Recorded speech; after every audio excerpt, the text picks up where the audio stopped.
Yo, Fort Worth Fabian, back with a reaction video. Chilling in the evening, grooving, feeling right. How's everybody feeling, man? I don't know who's gonna join the live stream, but we doing horror stories, Mr. Nightmare horror stories, man. Back with a live stream reaction, man. Like, comment, subscribe, hit the notification bell. Follow me on Instagram and Twitter at Fort Worth Fabian, man. We're on the road to 1 million.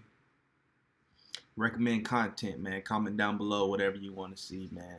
Peace, love, prosperity to all, man. Flood into the live stream if you feel the need or the want to. But we gonna do some Mr. Nightmare reactions. Obviously, we're reacting to what's it called? 3 disturbing true parents horror stories, man. Mr. Nightmare. If you're familiar with some of these reactions I do, he's a horror story narrator. Not Nightmare Files. I did Nightmare Files yesterday. I'm doing Mr. Nightmare. He's a horror story narrator, and he's more of my favorite. He's more of my steez, man. So let me know what y'all think of these stories. He's pretty cool. So yeah, man, hit the like button, man. If you join the live stream while watching this, hit the like button. So let's get into these stories, man, without further ado.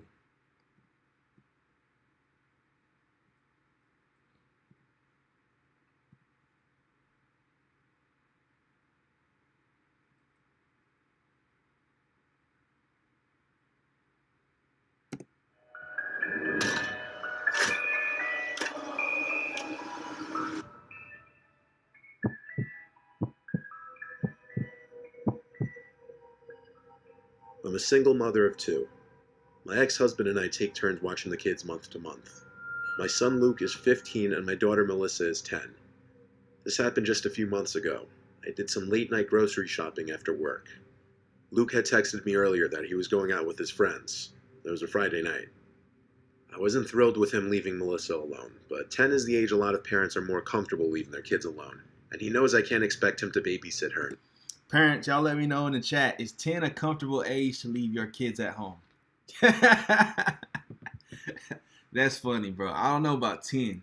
I don't got kids, but when I have kids, 10 is not old enough to stay home by yourself, bro. Honestly, I think when you get to middle school, you're old enough to do that. And I feel like, 6th grade, I was 12 years old in 6th grade.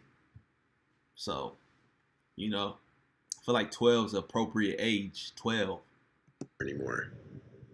I got back to the house around 9 o'clock at night. I had to make 3 or 4 trips from the car to the house because of the amount of groceries I bought. I always overdo it with the groceries on the months I get to watch the kids. And then on the months alone, I'm the complete opposite. When I finally finished putting all the groceries in the fridge and pantry, I went upstairs to greet Melissa. I heard the shower running in the bathroom, so I went back downstairs to lay down in the living room and put on my show on Netflix. I was halfway through an episode, and I still hadn't heard Melissa leave the bathroom upstairs. Long hot showers aren't free, and I never condone my kids wasting water.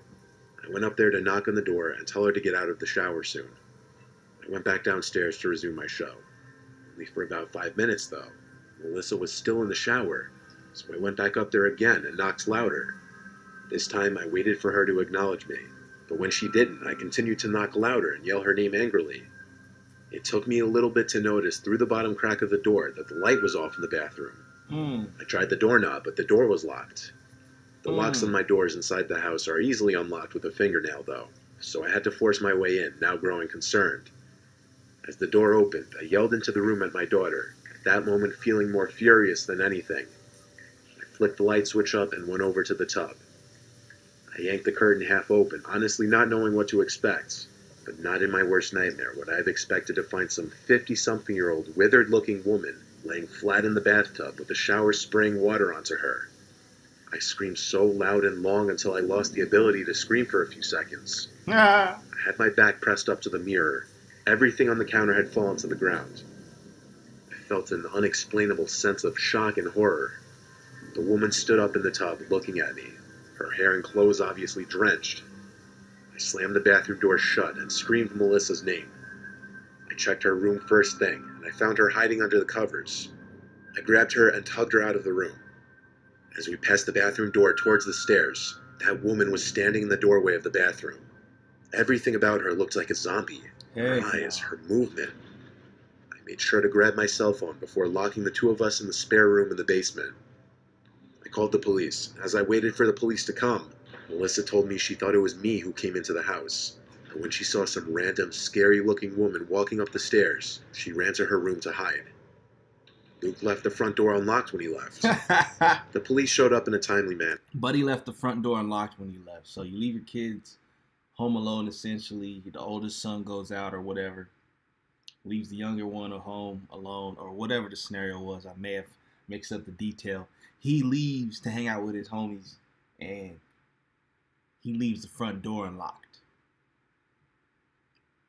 Wow. I talked to the police and told them exactly what Melissa told me. I described the woman's appearance, noting she was also soaked, and because of that I couldn't give a good description of her hair besides long and graying. This was all after making sure the woman was no longer in the house. Not under a bed, not in a closet, not behind a shower curtain. She simply left the house as easily as she entered. It's likely she was drugged out of her mind. I'd never seen someone who looked like they were literally lacking consciousness yet still walking. Why are they using this picture for the old woman? This don't look like an old woman at all. This looked like the girl from The Exorcist, bro. I don't even know if I would have been able to press any charges on her if she was found, which she wasn't. And don't you worry, I properly scolded and reprimanded Luke. Always remember to lock your doors. Of course, of course. I don't get it, like in all those old-timey like TV shows, or not even just TV shows, and some of them old-timey what's it called, man? Why am I losing train of thought right now, y'all? A lot of the old-timey time periods, or like just in the olden days, I guess I'm trying to say, they did that a lot, bro. They left their front doors open. I don't even get that. Why would you leave your door open, man? It makes no sense whatsoever. Whatsoever, y'all.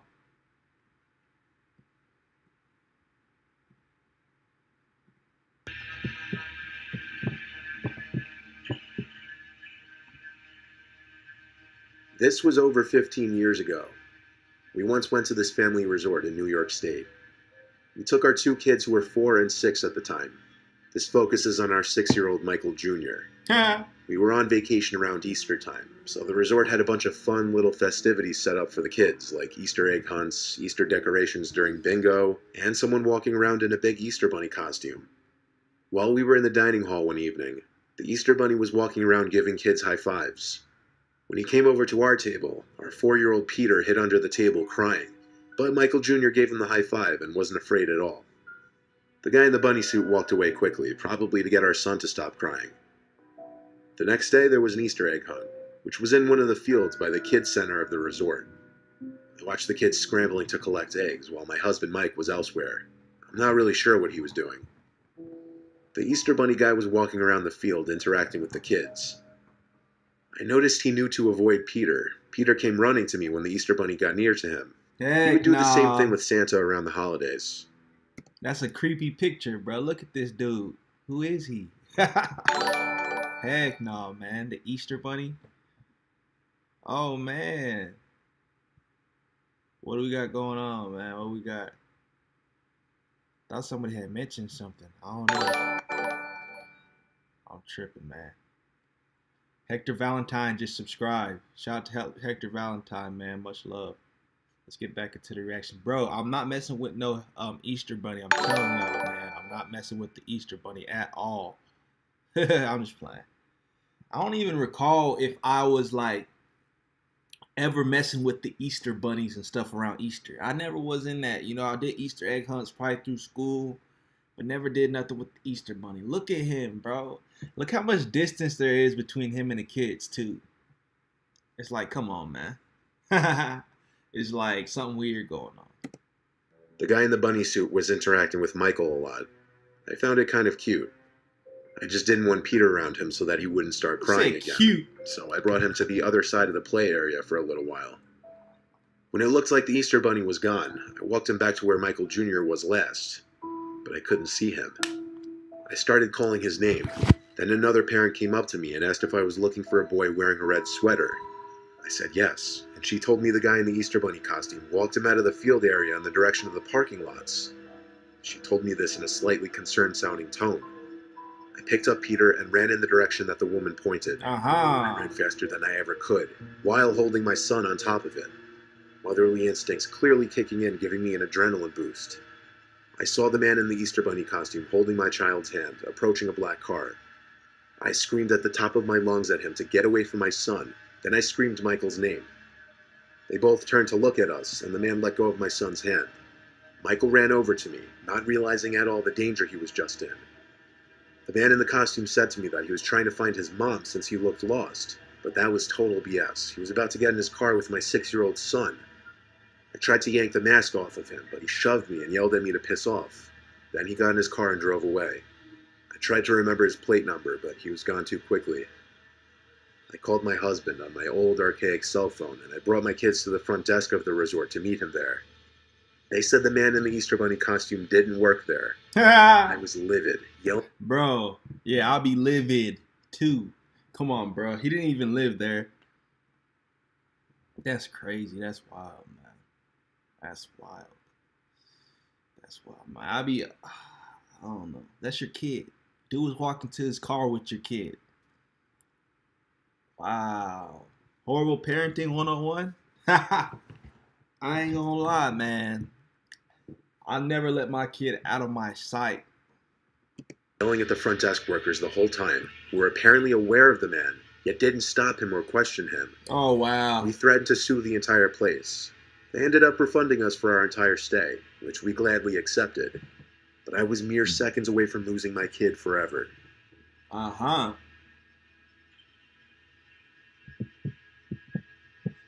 Story number 3.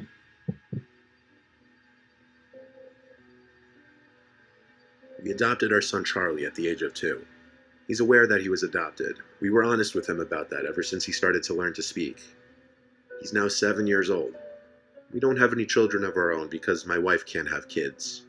Somewhat recently, my wife and I started noticing very strange behavior with Charlie. And what motivated me to actually sit down and write this was something my wife and I still can't explain. There's an upstairs toy room for Charlie since there's 2 extra bedrooms in our house. He has a big toy closet in there, and the whole room has a bunch of toys like a Lego table, action figures, and such. For the duration of about a month, at different times we'd hear Charlie talking to himself.